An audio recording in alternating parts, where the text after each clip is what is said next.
the Upper Conwy Catchment and give us a project update.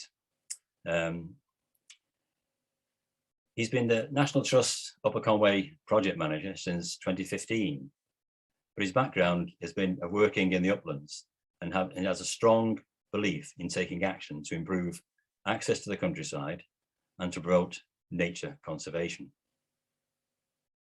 He did give our group a talk in 2019 at Penryn Bay and St. Dewi's Church Hall about this very project, about the work that had been done up to that point and what was being planned. And then later that year, we actually had the opportunity to see the work that had been done when Dewi kindly showed us around Carrog Farm, Embankment, to view the flood alleviation measures that have been put in place. We're kind of hoping we might be able to go down there again and see what else that there, or even the other projects that he's had since that time. That's 3 years ago now, of course. Also, as a fluent Welsh speaker, Dewi wants future generations to be able to spiritually connect with this very special place, its names, its people, through Cymraeg. He's a passionate believer that the communities of Eryri can work together and lead the way in protecting its very special qualities. And perhaps this passion can be traced back to his childhood, roaming the hills and valleys of his hometown of Landholders. So Dewi, without further ado, I welcome you and we look forward to your talk.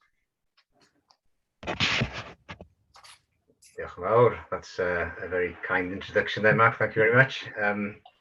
Thank you all for the invitation of returning to give you an update on the project. When I was pulling the slides together for this, I thought, actually, I'm not sure how many of you will have seen or come to my talk 3 years ago, and how many will be.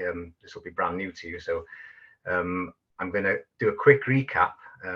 If I can work out how to share a screen, and then update you basically on what we've been doing to date, really, since 2019. Actually, my talk will go back a bit further than that, but yeah, we'll get into it. So yes, I've been working with the National Trust for since 2015 on this project. Prior to which I was the senior warden for the north of Snowdonia National Park. So my sort of knowledge of the north of the park is should be pretty good by now, having been brought up here as well in Llanfairpwllgwyngyll, as Mark said. And I spent most of my childhood and youth and sort of academic years and then working life in and around the hills of Snowdonia, with a couple of deviations to New Zealand and sometimes as far abroad as Anglesey. So it's yeah, I've kind of hung around really otherwise in lovely Eryri. So yeah.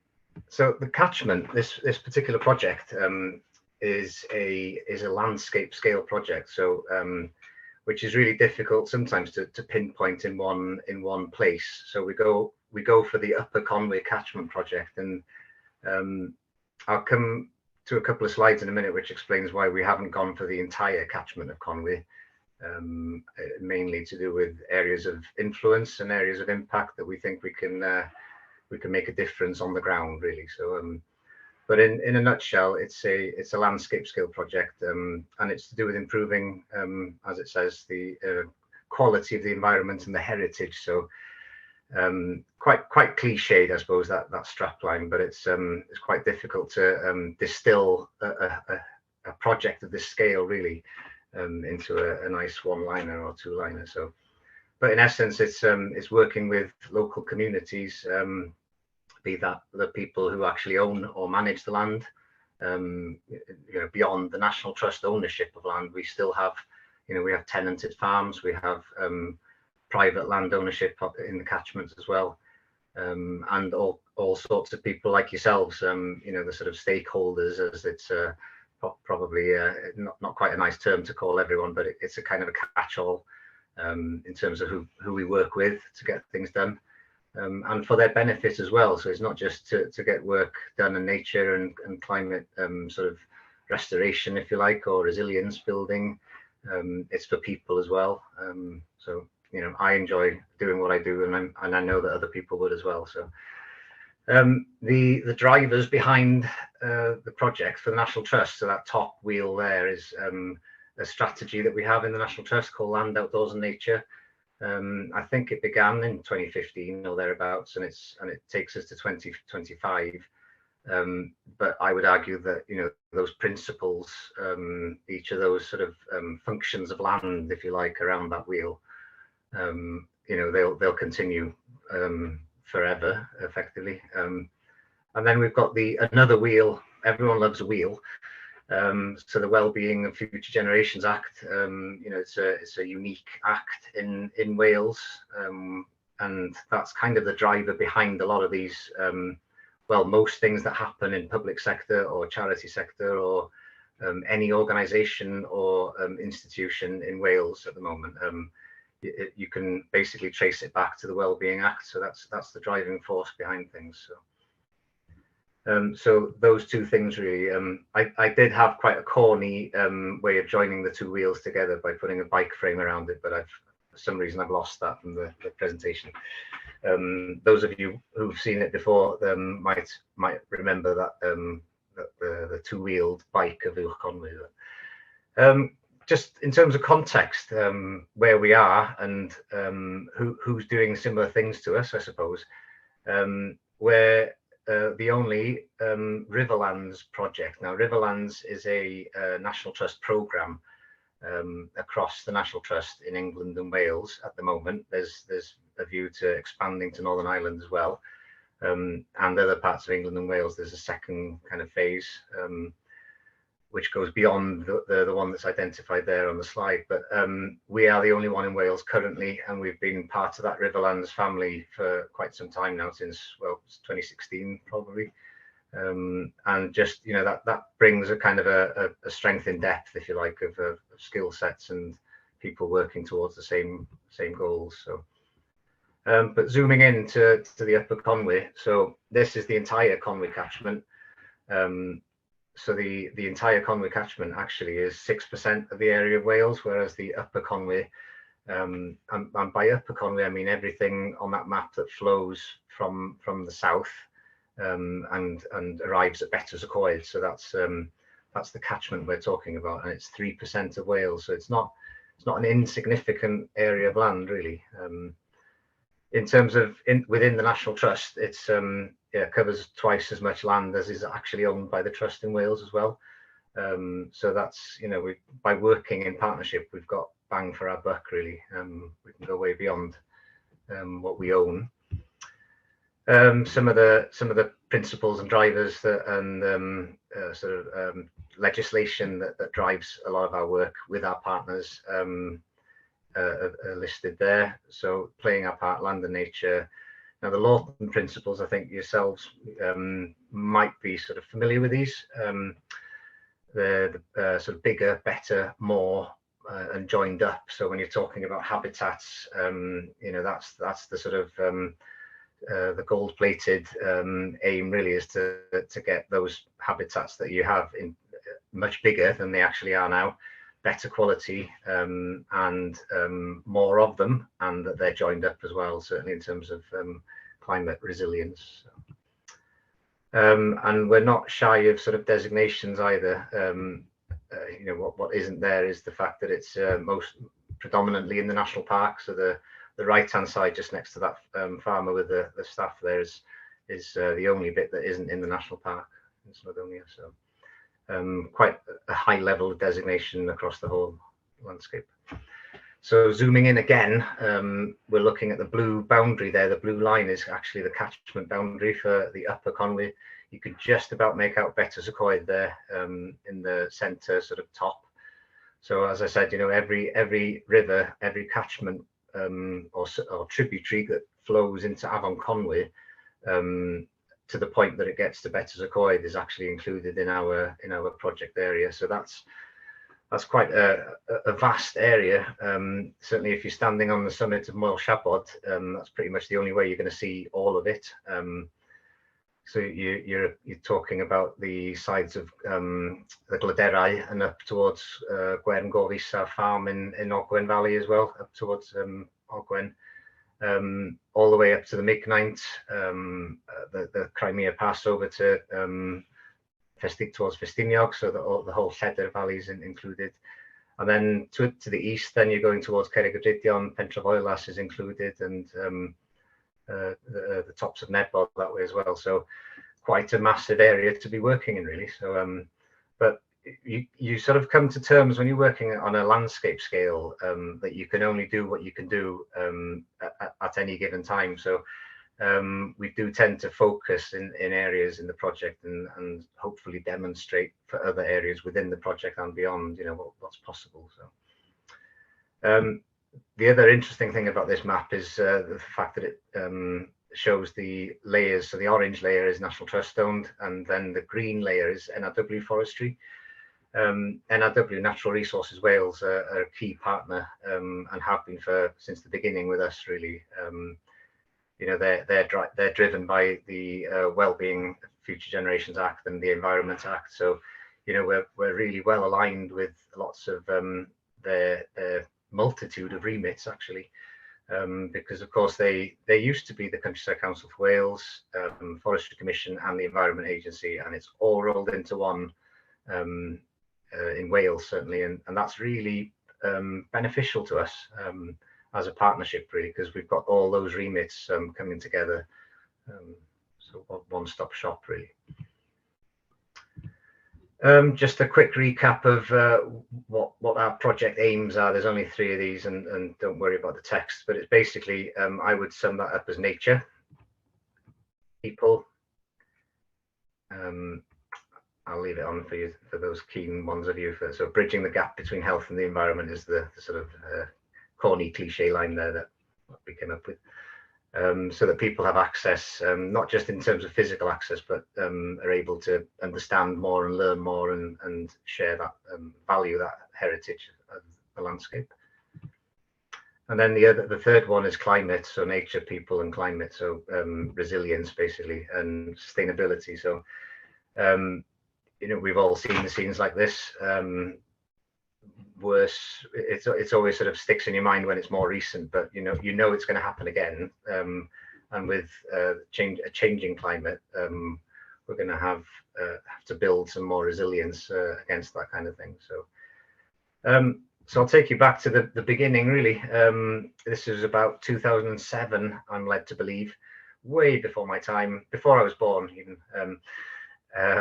So this is the picture you can see there. I love this picture. I try and include it in as many talks as I can because it just shows the scale.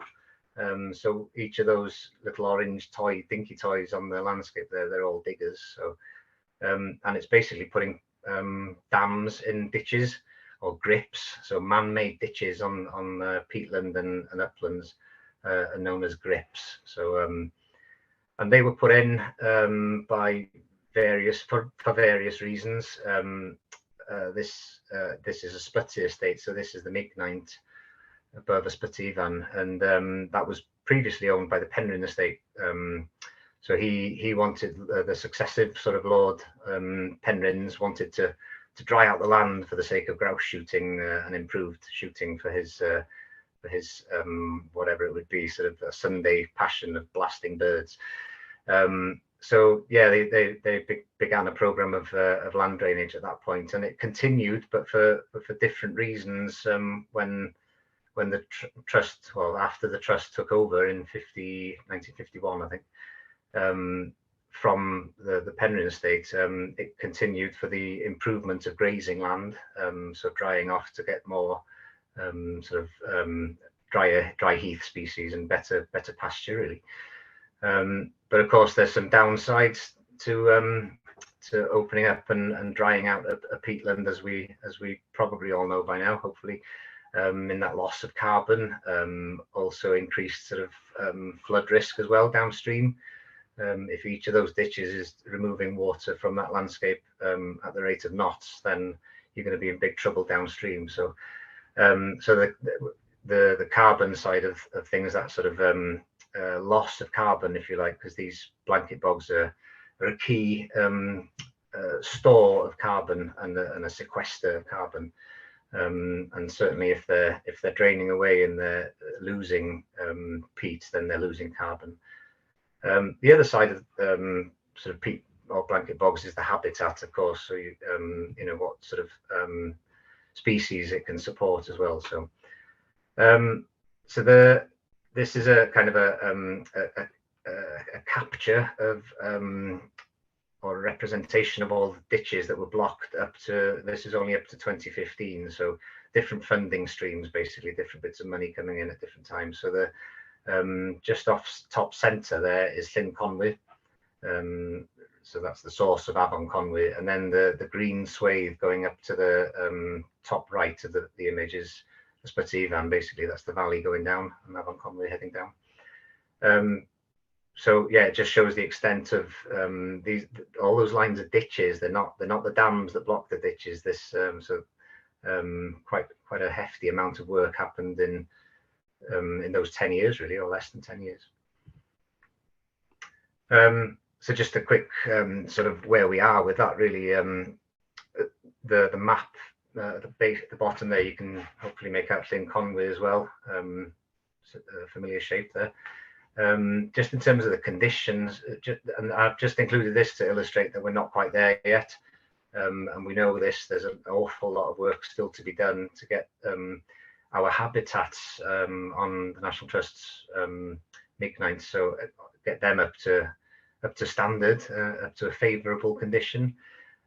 We've still, you can just make out the red there, there's big tracts of land that are still in need of restoration, really.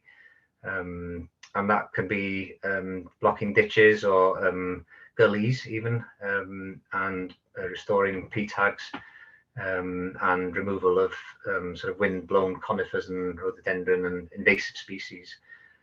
So we've done a fair bit of this as a team. We've got, and I think she's on the call actually, Beth Ann Beach. She might be listening in, but she's our project officer, our peatland guru, who has been busy up on the high tops of Mignaint and Mynydd Hiraethog all through the winter, which is, you know, quite no mean feat really in the conditions that you have in winter in the uplands, and doing all of those, so blocking all of those ditches, working with contractors to get all of those things done. So I think, you know, we could have done more last year, and I promised myself I wasn't going to go into this, but it's let's just say we had a funding debacle with Welsh Government that sort of led to quite a few delays in terms of our delivery on the ground, really. So it's quite a remarkable thing that we were able to get what we did done, really. So well done, Beth Ann. And then, you know, we've got, I said it's unfinished, so we've got lots still to do. So first things first, I think, is to get a better handle of what's out there that actually needs to be done. So we can say that it's in an unfavourable condition, but actually to be able to write a spec, for example, for a contractor to go out and do some restoration works, we need some more detail on the ground. So there's been a drone survey, but I think we might need some more drone surveys, and certainly ground truthing. Getting out there and measuring the extent of the damage, I suppose, what needs to be done. And then the big piece, I think, is the engagement. So the knocking on doors, chatting with our farmers and tenants and people who are, you know, who really care for this land and know the land better than we ever will, because they still operate the sort of heft system, the Cynefin. So they'll graze, their sheep will graze a certain area of the Mignaint that's sort of passed down traditionally with that farm. So the best people that you can, you know, the first port of call with any bit of work that needs doing is always the farmer, really. So yeah, we're starting to develop those plans for this, well, this autumn onwards, really, just to get things going. Some of the species that this kind of area supports. If I was in a room with all of you, I'd do a bit of a pop quiz at this stage, but we're on Zoom, so never mind. So I'll just name them. Red kite on the left, top left. Then there's the merlin, and golden plover bottom left, and then hen harrier. So these are all present and hanging on in there, certainly to a large degree on Meeknighton in the Ysbyty area. So that's good news. But I suppose in terms of the sort of the sexy species that we all love on the Meeknights, that's Sphagnum Moss. So this is where it's at, really. This is our savior. This is the peat forming vegetation that will ultimately store carbon for us take carbon out of the atmosphere and store it in the ground. So and it will also hold back water. So it'll act as a sponge, but also in terms of roughness of land, it'll slow that flow of water down from the tops to the lower catchment. So we do love sphagnum, but don't ask me to name any species of sphagnum. So when we set off with our work back in 2015, we did a bit of a who's who and what's what and who can help kind of thing, and who are we engaging with and at what level. So it's a funny thing when you talk to or you work with nature conservationists. We're so focused on what we think needs to be done on the ground, we forget to involve people sometimes, and sometimes those people can help us do so much more, or at least sort of help dissolve some of those barriers of perception sometimes, or cultural sort of blockers, if you like, to get stuff done. So it's always good to take stock of who's out there and what your relationship is with them. And certainly from doing this in 2015 to where we are now, many of those people on the sort of the lower end, if you like, have come up to the top right, and they're more engaging with us than ever before. So and that's, I think that's key. That's not just telling people what we're up to and saying, we're brilliant and this is what we do. It's actually bringing them with us, and that's how you get the buy-in, really, and the support. It's also how you get people around the table. So we these are some of the partners we've worked with, but that's not a sort of comprehensive list, really. There's so many more, but there's some key players. NRW and ourselves are the sort of core partnership. Obviously, we've got National Park and RSPB playing a key part as well. That's, that we're all doing very similar things, but in different areas of Wales or the National Park, certainly. So it just makes sense to join up and at least, make sure there's no gaps and no overlaps in who's doing what where, and support each other. And then other people have come in with slightly different offers, really, of support in how they can help.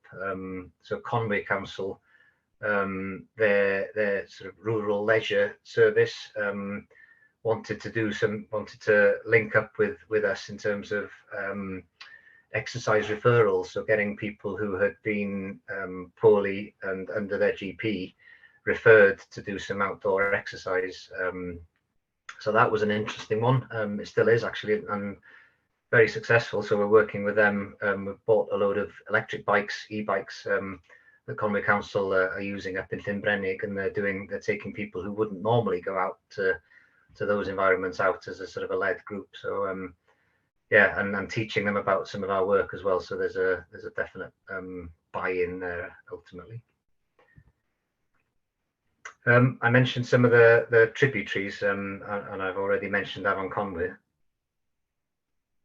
Coming off the Meeknights there, so that top left image is looking down towards the Ysbyty. Quite a nice image, really. The river's down in that shaded area to the left there, just beyond the wall, and then it's a lovely, if you've never been there, it's a lovely place to go and explore, really, because it's quiet for one thing, so that's quite appealing, but just a lovely mosaic of different landscapes, different habitats.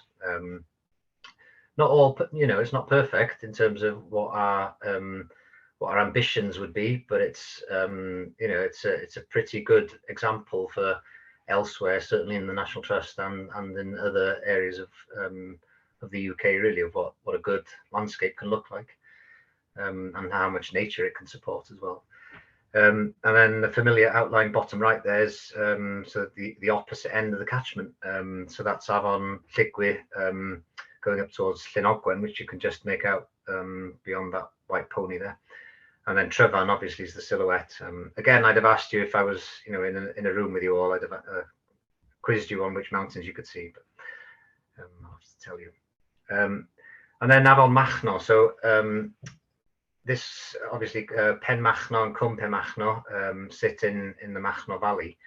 And then, so I suppose if you, for reference sake, if you know where the Conwy Falls Cafe is, just up the A5 from Betws y Coed, if you turn right there, then you're in Machno, in Bro Machno in the Machno Valley. So, and I'm going to focus on this for a little bit, just because the smack in the middle there is a farm called Carrog, where we've done a bit of work. So, and if you look at the map again, the purple triangle in Cwm Pen Machno there, that's the outline of Carrog Farm. So, as Mark mentioned earlier in the introduction, a few of you have actually been here and walked along the river and had a look at some of the work that we had done, and I think that we were about to do as well. So, but this farm came to us in 2016, and it's only 78 acres, so not massive, but it's quite significant in terms of its setting. So where it sits in the middle of Cwm Pen Machno, or on the junction actually between the road to Cwm Pen Machno and up onto the Mignaint up Hafod Redwydd. It's a key location because it takes you from the valley bottom, so Afon Machno and all the floodplain, and up through the farm fields and up through the Frith and onto the mountain. So it's quite a strategic acquisition in that sense for the National Trust. And it sits also in a landscape of farmed land, upland farming fields all around, but also in terms of the conifer plantations that are dotted around there as well. So two very distinct habitats or land uses in Cwm Pen Machno, if you like. Bearing in mind the plantations has a big relevance for us with our partnership with NRW. So when we bought Carrog, we applied for some funding to come up with a bit of a focused project that we branded the Machno Restoration Project. So the river Afon Machno had been heavily modified over the last sort of 60, 70, maybe more years, basically to move water downstream as quickly as you can and off the land and get it somewhere else, which, to be fair, is the sort of the guiding has been the guiding principle of most of the UK's way of dealing with floods, is to move it downstream onto somebody else's land, effectively. But yeah, so in order to protect that farmland in the upland, certainly, it was the case of get that water off as quickly as possible and get it moving. So a lot of the river channel was dredged by various means. There's anecdotes of a bulldozer at one point being in the middle of the river, just ploughing everything to one side. So so that's the river side of it, but also the restoring of wooded Frith. There's some images coming up, I think, of what wooded Frith is. So it's basically an area of hillside with sort of not improved for agriculture, but still grazed and quite efficiently used as a part of the farming model, but with a scattering of trees there as well. It's a lovely habitat that we have here in Wales. So but effectively, when the Forestry Commission came in, it was Frith that was targeted because of its it wasn't as wet as the bog up top, but it wasn't as good for farming. So it was kind of the hinterland that was up for grabs, really. So a lot of conifer plantations actually happened on Frith areas of farms. So, and then some of the other points that we were aiming for was engaging with the schools and the community in Cwm Pen Machno, reconnecting habitats really for nature and wildlife, and then there was another couple of things that we had in terms of the sediments and the forestry drains as well on the plantation land. So and we've got a Welsh water asset on the Carrog land as well that we needed to work with. So just in terms of a quick snapshot of what Carrog looked like initially. So we had a bit of a, right, what's wrong, if you like, or what's not good yet, in terms of how we bought it. And this isn't a reflection of the previous owner. This is a typical, I would argue, a typical farm in Snowdonia, in upland Snowdonia, where that we've had 50, 60, 70 odd years of cultural sort of push to get more production out of our land, wherever that land was. And the whole sort of subsidy system that came after the Second World War was all there to produce more food for the population. So almost in parallel with the need for more timber, hence the number of conifer plantations. So if you hear negative words about the sort of what the farm looked like, I don't mean them as a reflection of the previous management regime. I suppose I mean it as that's what people were asked to do, and humans pretty much did a good job of it, really. So overgrazed, freed. It's a bit unfair to say that it was poor in terms of species and habitat, but it could do better. I think, like my school report from years ago. Poorly defined species, poor hedgerows. Well, yeah, I mean, again, unless somebody has had an incentive to keep their hedges intact, well, they're probably going to have run down a little bit over the years. So it was one of our first sort of easy wins, really, to get some hedges back in there. And then very sort of agriculturally improved. This is good land for that valley. Anyway, this is the best fields for this kind of farm traditionally. So we've got to be mindful of that as well. We don't want to do anything that's completely at odds with production either, because we want the best of both worlds. We want it to be a farm that's kind of farmed for nature as well. So there's enough space in every farm, I would argue, for both. So, and then Afon Machno is the sort of that was the focal point for us, really, in terms of how badly it had been modified. So the plan was to reinstate natural processes for the river, and I'll go into that in more detail in a second. But in terms of the habitats there, you can see lots of little arrows going on all over the shop. But basically just tweaking the grazing regime, introducing cattle. They've had some ponies there as well, some Carnedau ponies, just to a bit of more suitable grazing there, really, on the Freed. And lots of hedgerows planted and blocks of woodland to just connect fragmented habitats. So the Hay Meadow is a work in progress, I would say. It's better than it was, because when we bought the farm, there was a lot of compaction that had happened there, and probably overuse of farmyard manure or slurry or some inputs in that sense. So it was just inundated with dock leaves. So we had a job of work to get rid of those first before. But the ambition of a hay meadow or a species-rich grassland is still there. So focusing in on the river itself. So if you remember where number 1 and 2 are, so the grey gravel that you can see there isn't all in river gravel. That'll make more sense in a second, hopefully. So the embankment that you can see in that bigger picture there, there's some of that exposed gravel. That's all stuff that's been dredged out of the river channel. So this was 2018. And when we say heavily modified, this is what we mean. So every boulder, every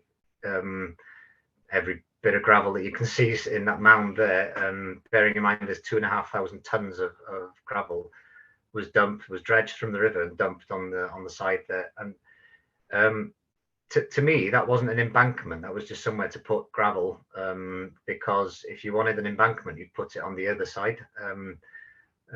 just to protect those fields on the other side. So this was a deepening of the channel to, like I said earlier, to get that water away from Carrog as quickly as they could. So also the fields were tightly grazed up to the riverbanks. So in terms of erosion on the banks, you know, you'd want to see those planted with a bit more trees and scrub and a bit more roughness there to stabilize the banks. So in January 2019, we found ourselves with some money to spend, a job to do, but because of the seasonal restrictions in terms of when we could actually work in river, winter wasn't going to work for us. So there's an October to May closed period for fish. So you can't do any work in river without special permission, I suppose. Only emergency works. So we had to think of a way of getting all of this 2,500 tons of gravel over from one side to the other and carted off site, because the ambition was to reconnect that floodplain where the digger is there with the river channel itself, so that water had somewhere to go in a flood. So there's another, that's still January. And I'll go back to the slide where we mapped the people and the stakeholders and our engagement really with the community, because I think this is a good example of where we did some drop-in sessions in Conwy Valley and really had invested quite a bit of time talking to people about what our plans were, why we were doing, and getting them invested in the work we were doing. So, you know, in a sleepy January, midweek in January, where nothing really happens, it's a very quiet part of the world anyway, all of these machines were able to turn up and not one person stopped their car or stopped to ask what was going on, because they all knew what we were up to, because we'd already had chats with them. So I think that's quite a telling moment, actually. We were taken aback by that somewhat. And then, yeah, so again, you see CT Roberts there. We use local contractors wherever we can, basically because they're known in the community. People can, you know, they know the community as well, the do's and don'ts, and they know the lie of the land, and you know, they've got a pool of subcontractors they can pull in as well. So the only thing not local there is the monster there, which had to be driven all the way up from Bristol, unfortunately, from a quarry. But it certainly paid for itself. And then by May, that embankment had gone. So we actually used the material for protecting a Welsh water asset that was just offshot there to the right. So there's a sewerage works there. So we built a bund or an embankment around that that didn't hinder the floodplain. So water can still leave that river channel and spread out both sides of the floodplain, really. So so that was one thing that we did, was to remove that embankment. When the first rains did come, or possibly not the first, but this is the first image of a proper flood that we had at that point. The yellow obviously demarcates the riverbanks, and you can see where that river is able to go now on the left-hand side there. Right-hand side, not as much, which is a good thing, because you know, in a medium-sized flood, which is possibly what this one was, you're not losing your sort of pasture on the right-hand side there. However, it's got plenty of space to go on the left bank there and into the rushes, and so all of that water that's in that floodplain is actually not in the channel. That's the simple way of thinking about it, which means it's not going down to Llanrwst at a breakneck speed. So the second arrow on that previous image is the lower embankment, which is this one here. So this is also 2,500 tons we estimated, so just a coincidence. And this one separated the river channel on the left of the image there from all that rush pasture on the right-hand side, so the floodplain. So we wanted to remove that embankment as well, and reconnect the river with its floodplain there. So quite a sharp angle of meander, and that's man-made effectively. So the land just behind the sort of, you can almost see the footprint of where the embankment was, that shorter grass, the middle of the picture there. And that's all, that's the visible part of the embankment gone. A lot of what was underneath is engineered as well. So we've had a few issues with that since, but effectively we were able to demonstrate that by taking away an embankment, a man-made flood defence, and allowing water to spill over into the floodplain, well, to me, it's just a common sense thing. All that water is on the floodplain, as opposed to being lapping at people's doors in the, lower down in the valley. So and you don't lose anything. You lose some land for the time that it's underwater, but then it quickly goes back when the sort of the hydrograph peak has passed. So yeah, natural flood management. That's another angle. So the flood bank was, well, actually that's the river bank, the purple line there, just to show where the water is overtopping. So you can see the field to the left, just under 2020 there is sheeting down with water there as well. So it's it was quite an episode. I think that was Storm Dennis. Does that make sense? Two new channels poke their way into the floodplain as well. So we've had to go back just to sort of tweak and amend. That's kind of a principle of our working, is that we never do something and walk away, because we're not saying we're going to get it right first time. It's quite a task to undo 50 plus years of human intervention and engineering, and it doesn't happen in one hit.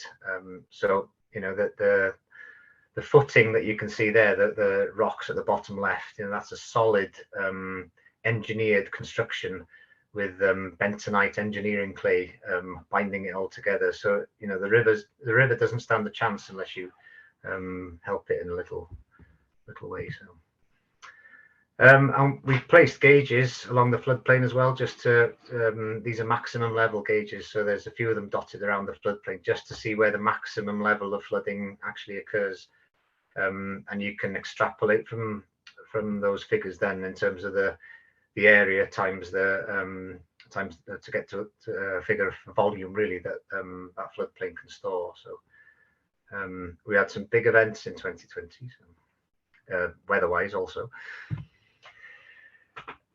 So I think there's the big events, but there's the medium events as well that are, I think, obviously the more frequent, the medium events, and they really do show the impact of taking water or allowing water to leave the system, the river channel itself, and just storing it temporarily. So the aim, I think, is to get that. If you think of a hydrograph curve, is to sort of flatten the curve, is a horrible phrase I've started using, but take that peak off it really, so there's less impact for downstream communities really. Some of the events that happened in 2020 are dotted along there, and some of the measures came back with different sort of scenarios really. So the unnamed event that we had on the 25th of February 2020 was actually the highest one we've had there, and that wasn't a named storm. So yeah, what happens in Conwy was unique really. So some of the other ways we're able to demonstrate, I suppose, and evidence what we've done is the use of quite simple means, fixed photography points. So we take fixed point photos of befores and afters and durings as well. We've got time-lapse cameras and all sorts of ways of sharing that information, just to show people what impact our work has. So and just to sort of sum up that one really on Carrog, I think it's actually used as a strong case for partnership working by both our organisations, so the National Trust and NRW. So partnerships work is a key thing really. And I think that's not just because we operate on the land ownership side of it. I think it's because of the skills and the depth of knowledge that both organisations, that people in those organisations can bring to this work. Because you can't do one thing without it impacting another aspect. So to have all of those people with an understanding of that working together, you can do a lot. So and then working with communities is another one. So and building trust within them. We've got some really good friends and allies for our work in Conwy Valley certainly, and in other places like Ysbyty as well. So, and that can help when you're doing work in other places in the catchment. People on board can sort of champion your work to other audiences as well. And then, yeah, just in terms of volunteer hours is a bit of a cold way of counting it really, but actually, those people really enjoyed it as well. And I know that Bethan has been out with some the community volunteers this morning as well, so planting trees and hedges. So yeah, they're still with us, still value our working with them. So and then another part of it is a permissive path that we've tried to improve or enhance the access for people in communities, because although they live in a rural setting that feels like it's surrounded by nature, quite often that's not sort of accessible in an easy way. So anything we can do to improve access for people is a good thing, I think, and much appreciated. Yeah, so I've touched on the staff from both organisations. That's key really, and investing that time with people in the community up ahead as well. So these aren't images from this morning, but they could be. So hedge planting, otter halt building, painting a new Kissgate that went in, a few of them went in actually to on a riverside footpath that's permissive. And also a path that links into NRW's plantation up the valley as well. So they're definitely appreciative of all we've done with them. That's the hedge. That was the hedge end of last summer, so it's coming along nicely. And then the bottom picture there is to the left side of that bottom picture is where the embankment was. So these places quickly recover in terms of vegetation, certainly. So yeah, it's like many things when you do intervene, especially with big diggers and trying to do good for nature with machines, it can be quite an eyeful sometimes for people, and you just got to bear in mind that nature will recover, and this is about allowing it to recover in the right way, really. Now, I'm not going to claim that our work brought these species back to Carrog, but it's certainly not done any harm. And they're still there. We can vouch for that. So we see these on a fairly regular basis. So the heron and the dipper, certainly. The otter's still there. There's still some spraits on Otter Rock, as we now know it. And Kingfisher, I don't think I've seen a Kingfisher there, but I know people who have. And then the gooseanders. We've also got peepith. Oh. Hey, it'll come back to me. You're probably shouting it at the screen now, but a common sandpiper. There we go. So yeah, a good host of species there, really. And a lot of the work we did wasn't just for flooding. I should say that we did some boulder reintroduction into the channel as well. So everything that had been dredged, we sort of put big clusters of boulders, and you could immediately see the fish using the boulders to swim their way up, because they like to rest every now and again. And of course, if you're improving things for fish, you'll improve for the things that eat fish as well. So yeah. So this is looking down towards Carrog. So the green fields right at the centre of that V shape at the far end there, they're Carrog fields, and Abelmachno's way down there.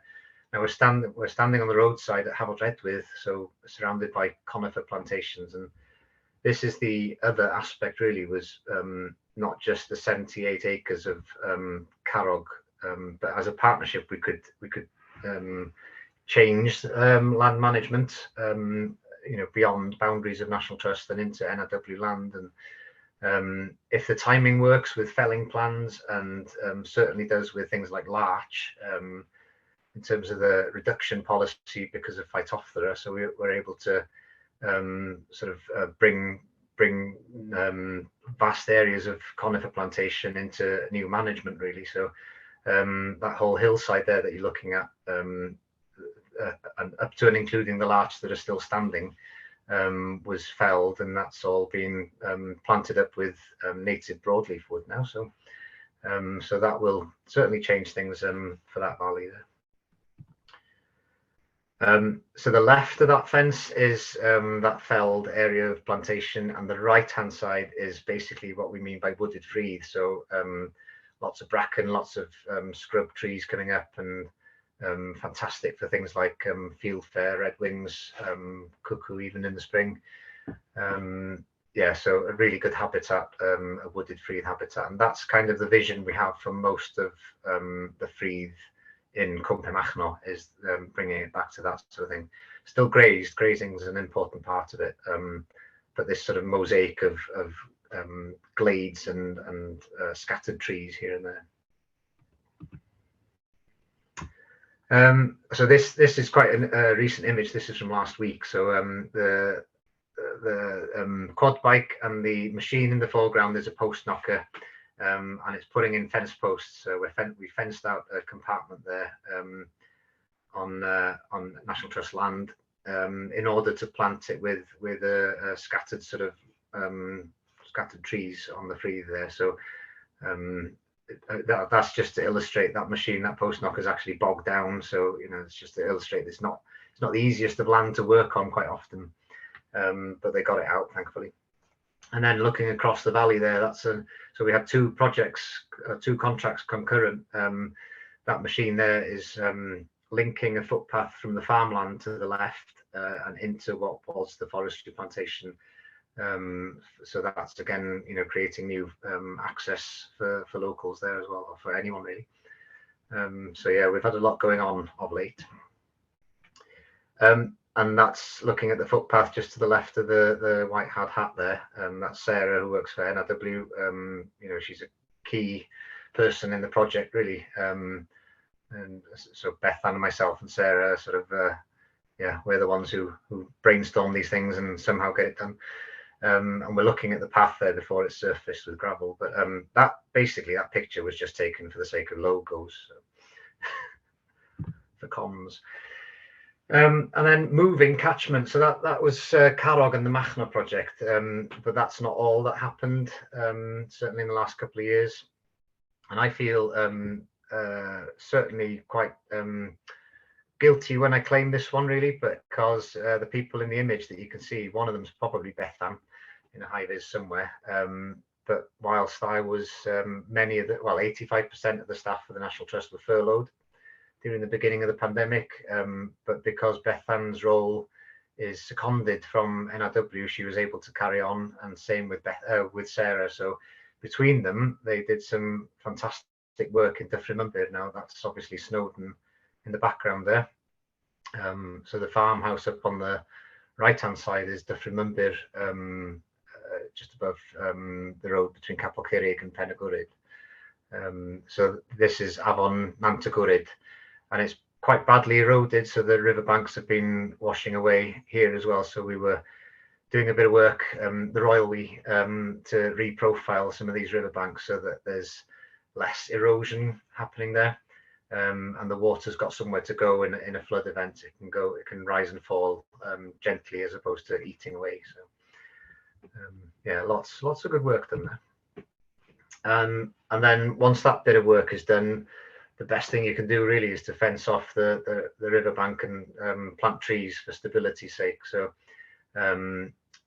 not just the trees, but the roughness of vegetation when it's not grazed is a great help for stabilizing the bank. So grazing up to the bank has damaged it over the years. So our farmer here is a wonderful farmer. He's so happy-go-lucky, laid back, and as long as you explain why you're doing things and what your reasons are behind them, he's so on board, and so such a pleasure to work with.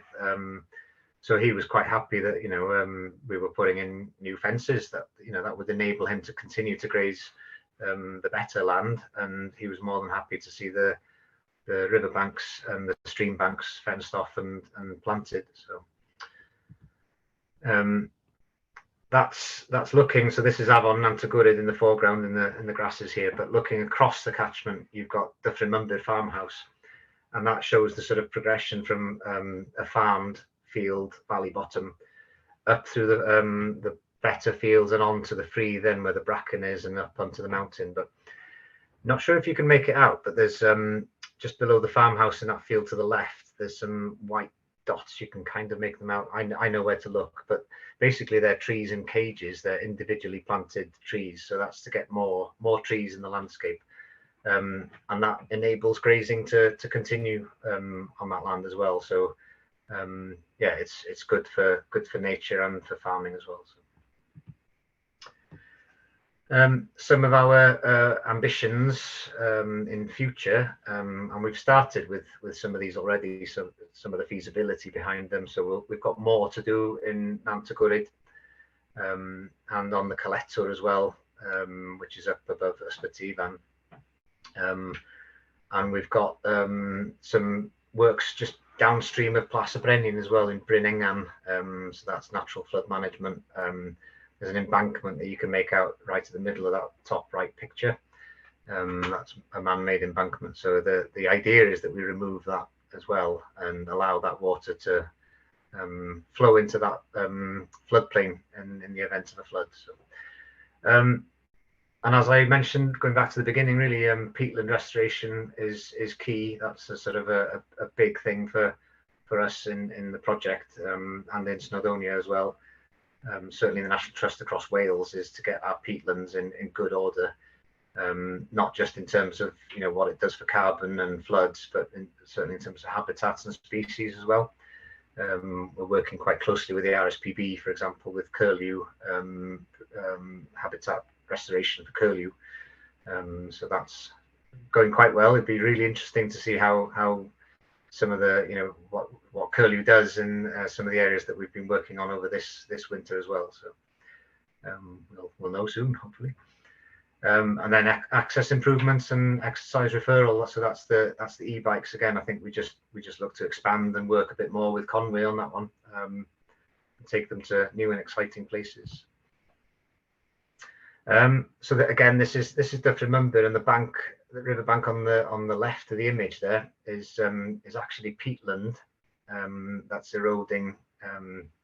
This is another river that was heavily dredged probably 50 odd years ago now, and actually a line dredger dragged all the way through this and tipped all the material out on one side. So we want to try and bring this back to what it a more natural state.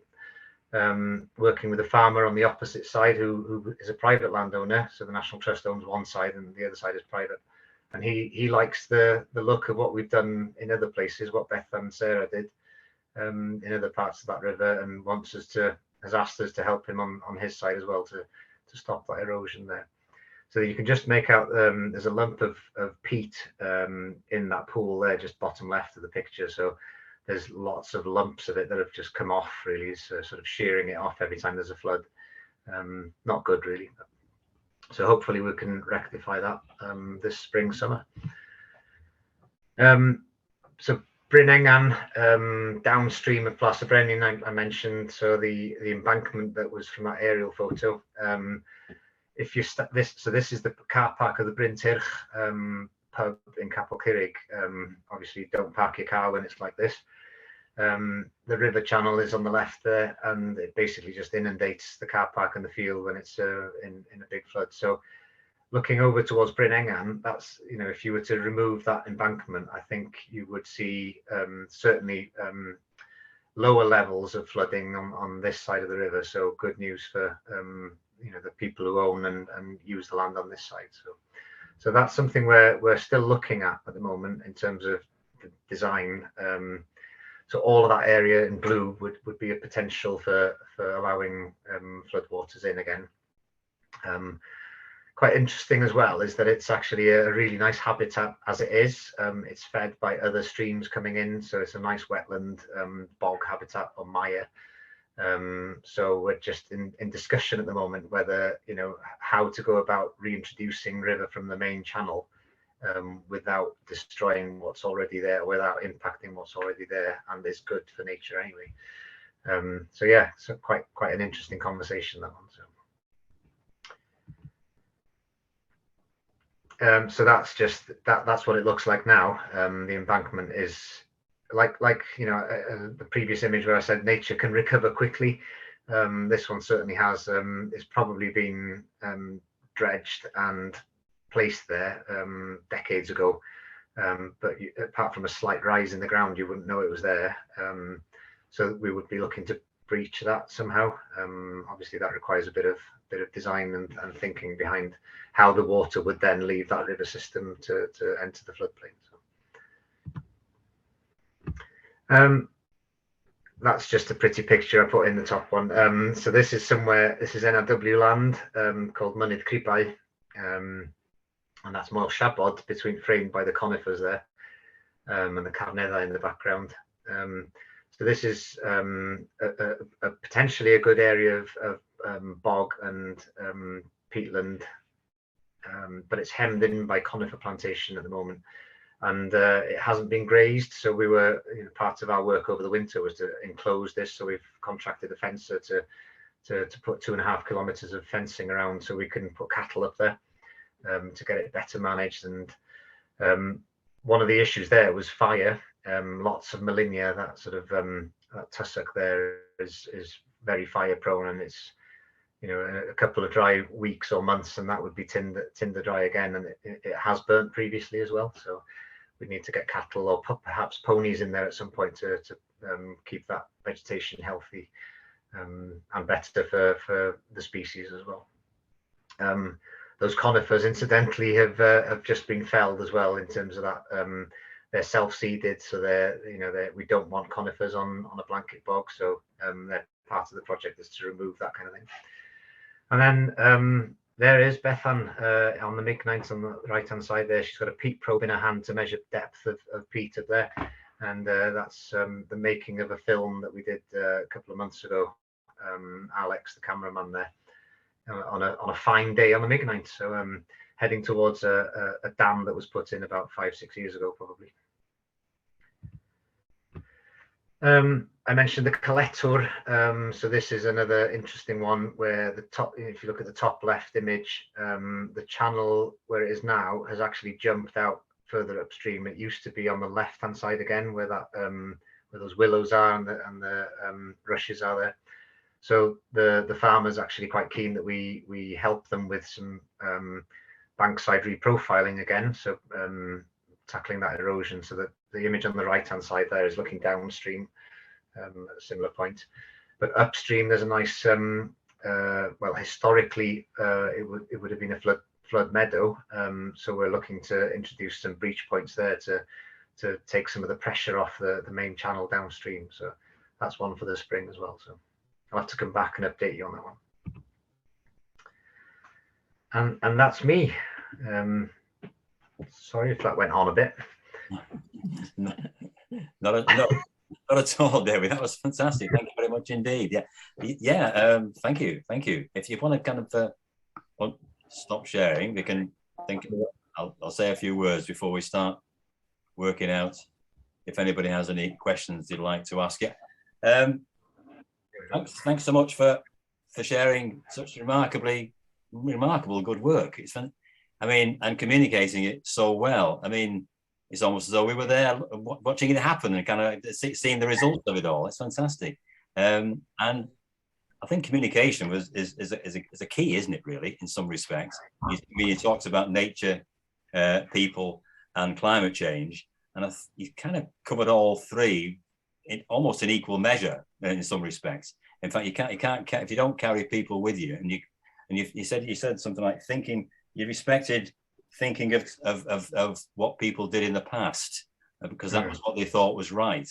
And I thought, well, that's I mean, that's respecting farmers, isn't it? In respect for what they thought then, and presenting them with a different view now, and getting them on side, if you like, and communicating with them. And it's that's the key, isn't it?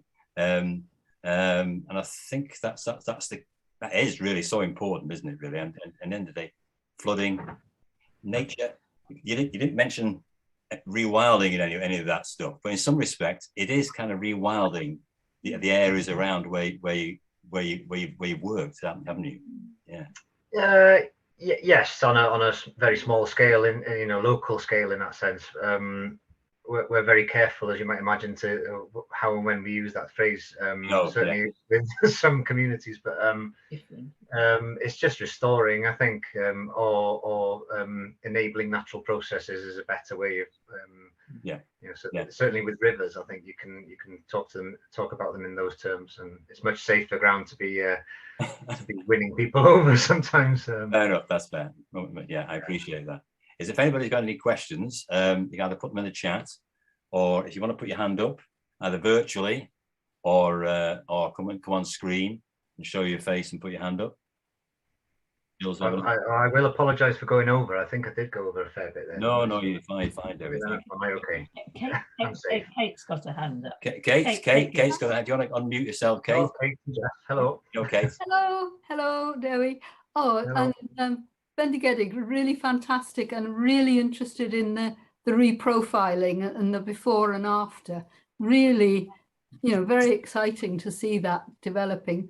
I just wondered, with your work with walking and well-being and everything, there is a footpath that runs, it may be permissive, I'm not sure, from by Capel Curig that goes up above Dyffryn Mumber towards Penygorid. And I just wondered, it's not all in a terribly good state, and it goes past that lovely memorial seat. I just wondered if you could comment on that. I know the one. It's the free path, as we call it. It literally goes all the way from Penygorid, and it just follows a contour, slightly downhill, I suppose, and behind Dyffryn Mumber past the lake, and then down and into Capel Curig, isn't it? So it's a lovely path. It definitely is in need of some TLC. The boardwalk around that lake, I think, I haven't been there for a while now, but the last I went there, it was very slippery and quite tricky to get over. So we've certainly got plans to improve that path again. Certainly the bridges, some of the bridges across the streams there. So it would, unfortunately, there it's a case of flying everything up, which makes it tricky again. So you can buy the materials, but you have to get it up there, and then you have to get somebody to put it in. So but I think if we get the furniture sorted, then in terms of the bridges and the way markers to make sure people are staying on the safest or best route. That's on the programme, but I keep giving our ranger team so much work to do elsewhere. The poor things, they're swamped with job lists from me. Thanks, Kate. Thanks, Jeff. There's a talk on there's a question to come up on chat from Julie. I don't know whether you want to come on screen, Julie, and ask your question. Otherwise, I'll say it myself. Hi, sorry. I've put a question in the chat as well, just to let you know. Yeah.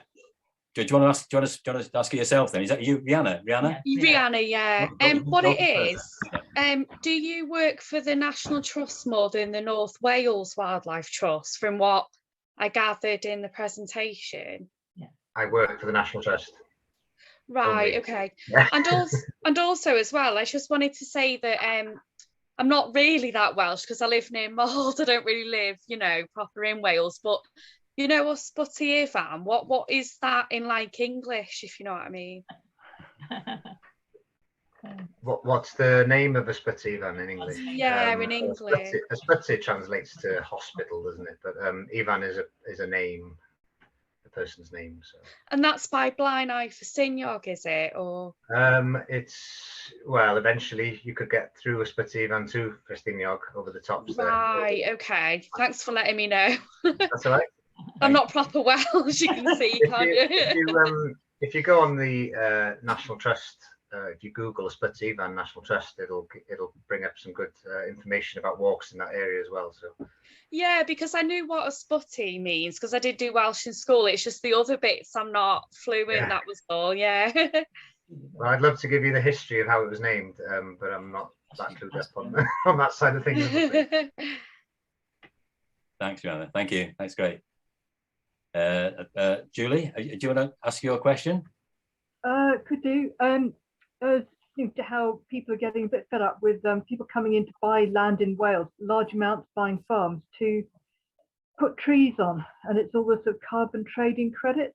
I was wondering whether you're under any pressure to plant a lot of trees, get carbon credits for the National Trust that they can then sell. No, in a nutshell, is the short answer. Our motives are not financial, put it that way. So we've put pressure on ourselves to plant more trees for all the benefits that they have. But in terms of, it's always about the right trees in the right places. It's quite tricky, really, because planting trees isn't always a good thing. There we are, I've said it. Because it has to be the right trees in the right places, or at least natural regeneration of what that land should look like, I suppose. But I hear what you're saying. I know, I am aware of lots of companies buying. Certainly, it's making the headlines in parts of Wales, of companies coming in and buying land, turning farmland into plantations, basically. So,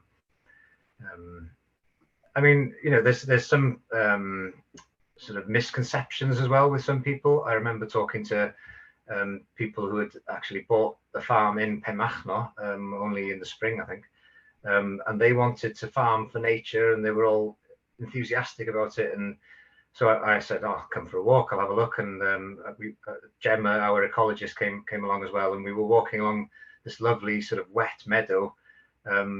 And we'd only just been passing a barn, the Dutch barn, with a nesting pair of barn owls there, and they were talking about how they were going to plant trees in this wet meadow, and we were just going, no, full of good intentions, fair play, but just not in the right place. And considering that barn owl is nesting there, that's a pretty good indicator of things being okay as they are to many degrees.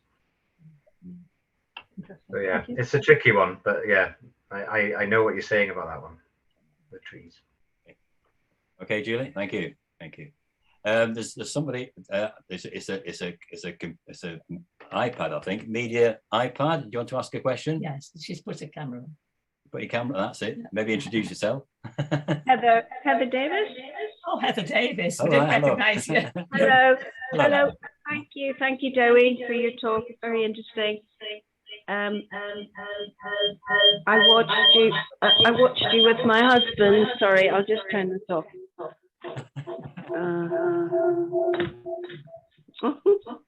Sorry. Feedback there. My son was trying to help me, and it hasn't. I'll go away. Now, I was just wondering, we saw your talk on 2019 in David's Hall, and it's great to see the progression and everything. I was wondering, can you ever envisage a time when Clanrist doesn't get flooded, when there's really bad rain and storms? Good question. Possibly. Well, you're asking the wrong person, if I may be so bold, but because it's a lot of the work that we do will have an impact, but flooding is a natural phenomenon, isn't it? It's a river will flood, so it's more down to the infrastructure and planning that occurs lower down in the valley, right? Because there's an awful amount of embankments and cobs that have been engineered over the years, over the decades, really, that have basically altered the pattern of flooding there. So my knowledge of lower down, in terms of the flood impacts lower down, I know it is bad there, but in terms, I'm certainly no engineer. My brother is, and he'd laugh at me at my response, but I think there's still a place for hard engineering in the right places as well. So, although I'm shouting from the rooftops that we need more natural flood management upstream, certainly, I wouldn't say it's the silver bullet. Right, I get you. Thank you.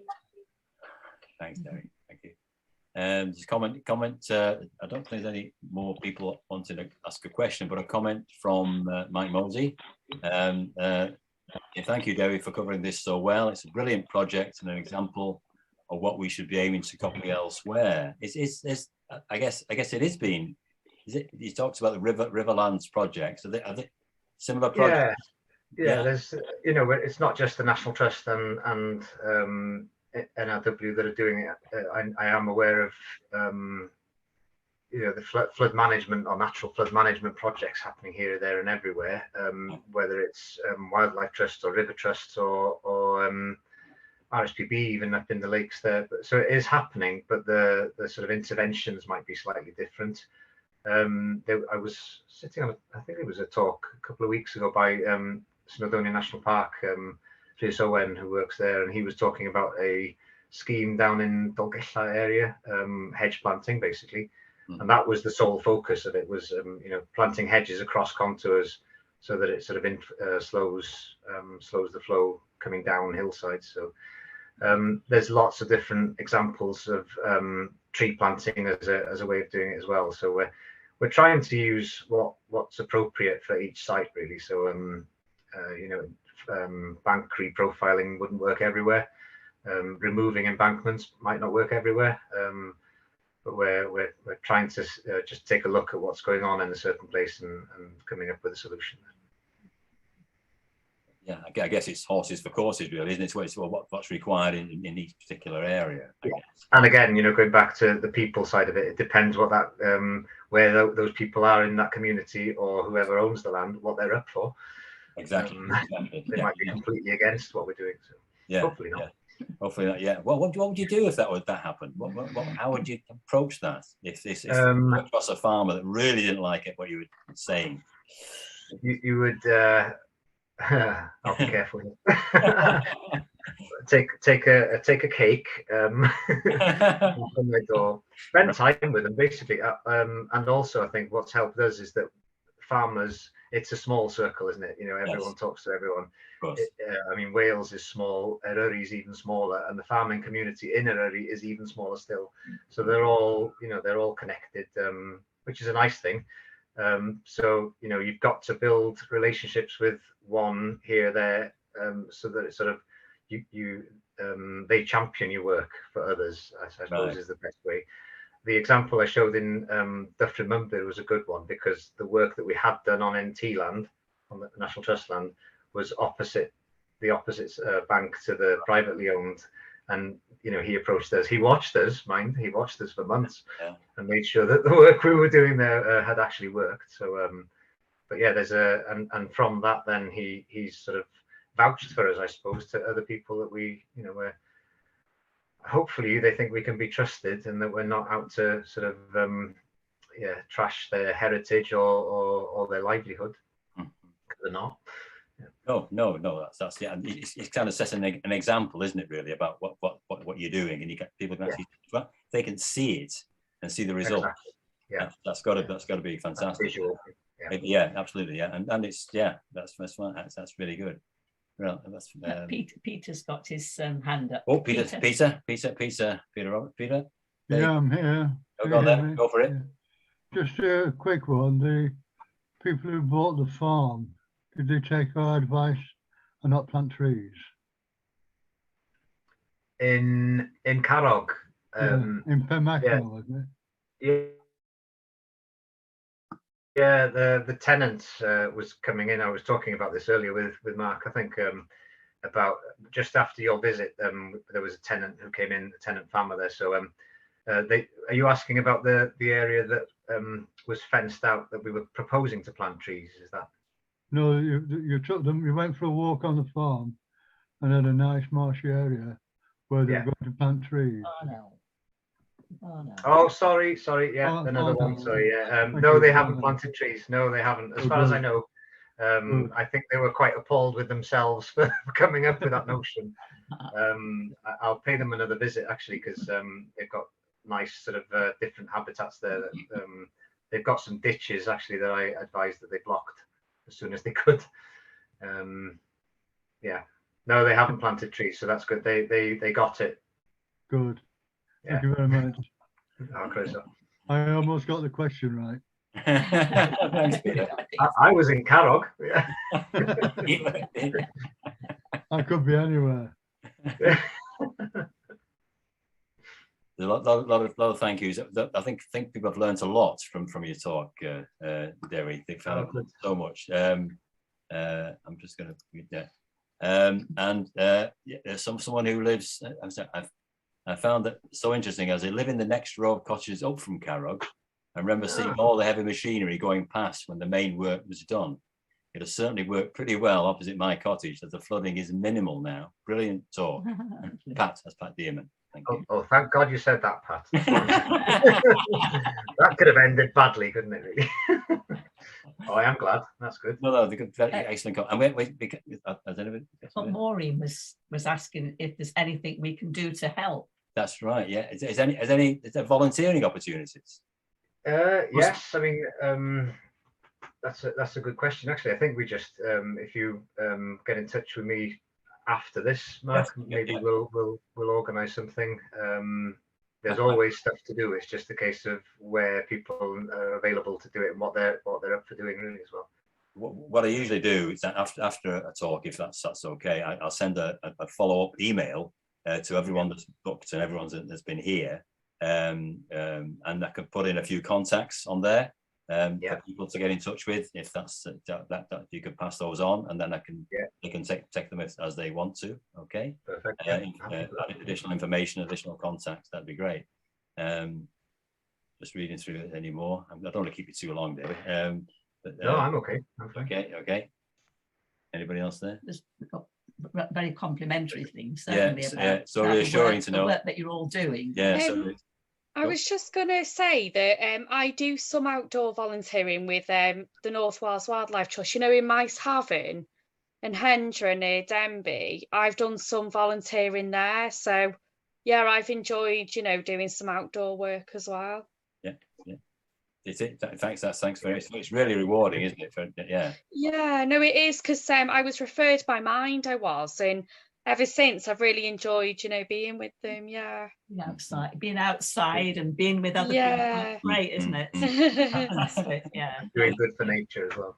Yeah. It is, and of course, it's good for nature. Yeah.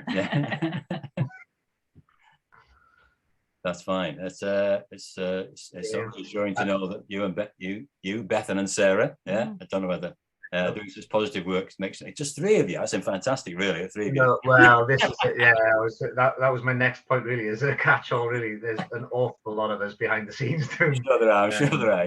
Yeah. I'm drawing on lots of staff time from the National Trust Ranger teams, certainly. Yeah. Again, you asked about the farmers and how we connect with them. They've already got good relations with our rangers. There's another Dewi and in Ogwen, who's a lead ranger, and there's Andrew Roberts in the Sputty, and them and their team sort of they are that link into the work on the ground, really. So they make life easy for us, really. Yeah, absolutely.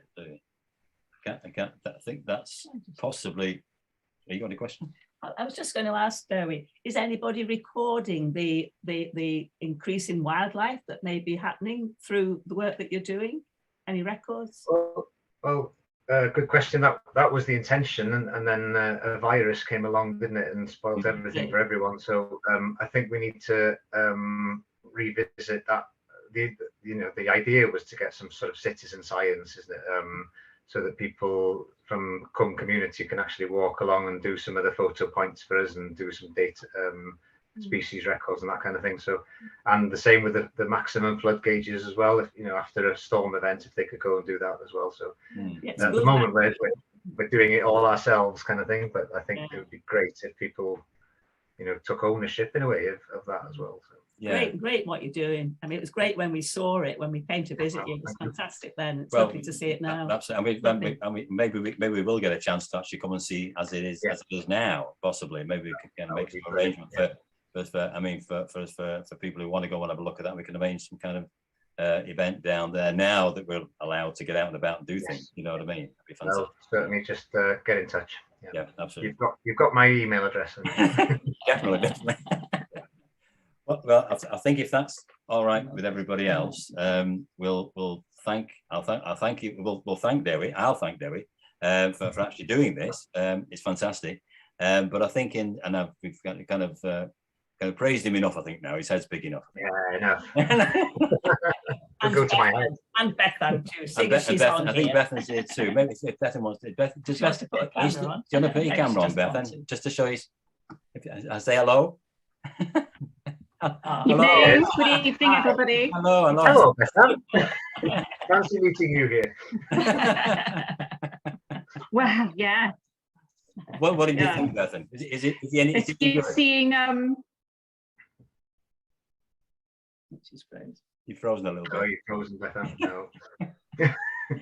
She's lost for words. Which is back again. it's good to know that people are enjoying the work that we're doing as well. You know, we're doing it because we think it's important, but it's good to know that other people are supportive as well.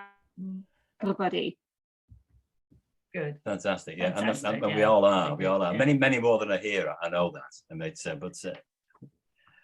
what I'll do to kind of close, if that's all right, Dewi, I'll ask people if they wish to put on their videos, their cameras, and maybe to unmute themselves, or just unmute themselves. That's fine if they don't wish to show themselves, and then we can actually all show our proper appreciation in the time-honoured way of applause. Thank you very much. Take a bow for that. Well, Dewi. Everybody for coming out. Much appreciated. Really great. Thank you all for coming. Maybe see you next time. Well, Thank you. Okay. Look out for that email. Yeah.